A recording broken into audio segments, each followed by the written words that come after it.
Narrator, calm, wonder-filled tone.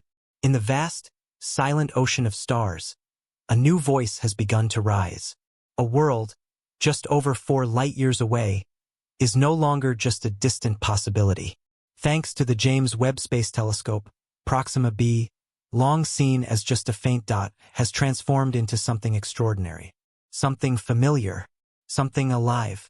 The data coming from JWST suggests a planet that may be more Earth-like than we ever dared imagine. Not just a cold rock orbiting a dim red sun, but a place with a story. Scientists have detected the presence of water vapor, carbon dioxide, and methane in its atmosphere. An atmospheric cocktail that has electrified the scientific community. These molecules, especially when found together, are more than just chemical compounds. They are clues, biomarkers, potential signatures of life, and the implications are staggering. On Earth, methane and oxygen don't coexist for long without something replenishing them, namely, life. So if Proxima b shows traces of similar chemistry, the question becomes urgent. What is keeping those gases in balance? If it's not geological, if it's not volcanic, could it be biological? Could it mean life? Of course, science moves cautiously. These gases could still be formed by abiotic means, volcanoes, chemical reactions, even cosmic rays. But the very fact that we can now detect such spectral signatures from a world 4 light-years away is nothing short of a revolution. We've moved from artist renderings to data-rich imagery, from guessing to knowing, and that knowledge forces us to ask deeper questions. As we stare at this potential twin, we can't help but wonder, are we alone in the universe? Or is someone else watching us too, through their own telescopes, with their own questions, hoping like we do for a signal in the void? The problem is timing. The universe is nearly 14 billion years old. Humanity has only been broadcasting signals for about 100 of those years. The chance that another civilization exists and is transmitting and we happen to be listening at the exact right moment is like trying to spot a lightning strike from a storm that happened 1,000 years ago. But visual evidence, like that now coming from JWST, doesn't require synchronization.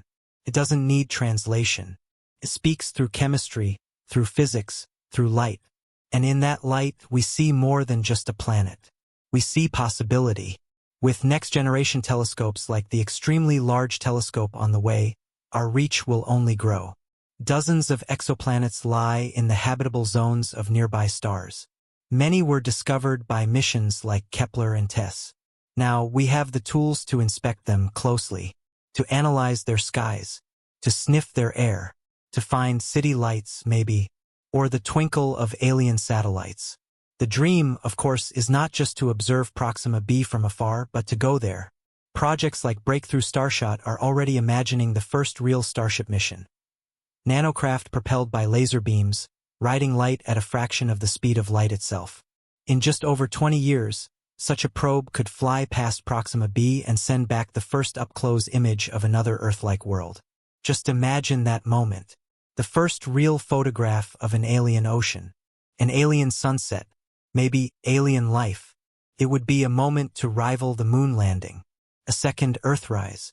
And yet, amid all this excitement, we must also remember the vastness of space. Even though Proxima b is our closest neighbor, it's still a monumental journey away. Even our fastest concepts would take decades, maybe centuries, to get there. So for now, JWST is our eye in the dark, our ear pressed against the cosmic wall. The telescope has turned this planet from a whisper into a conversation. A story written not in words, but in molecules and light. And that story is just beginning. The possibility of a magnetosphere, of a stable climate, even of clouds and weather patterns, all raise the stakes. Could Proxima b have a water cycle? Volcanoes? A thick atmosphere to shield against its stars' flares? If so, it might not just be habitable, but alive. Scientists are now watching carefully. They're analyzing patterns, monitoring the ratios of methane to carbon dioxide, searching for signs that only life could explain. And what if the planet is tidally locked, with one face always turned to its star and the other trapped in endless night? Even that might not be a death sentence.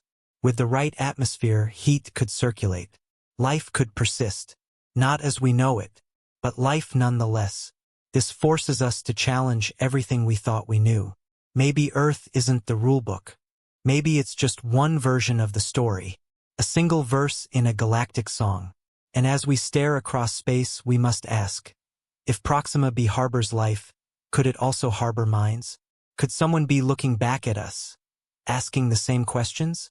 The synchronization window may be narrow, but it's not zero. The mere possibility fuels every radio telescope that turns skyward, every signal we analyze, every whisper we strain to hear.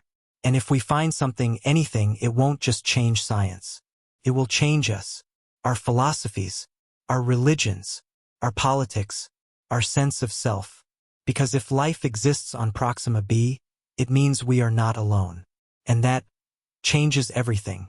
It means life finds a way, even under the glow of a cold red sun. It means that hope, our oldest companion, is not misplaced.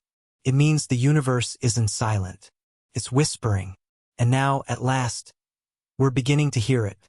We are no longer staring into darkness. We are reaching into it.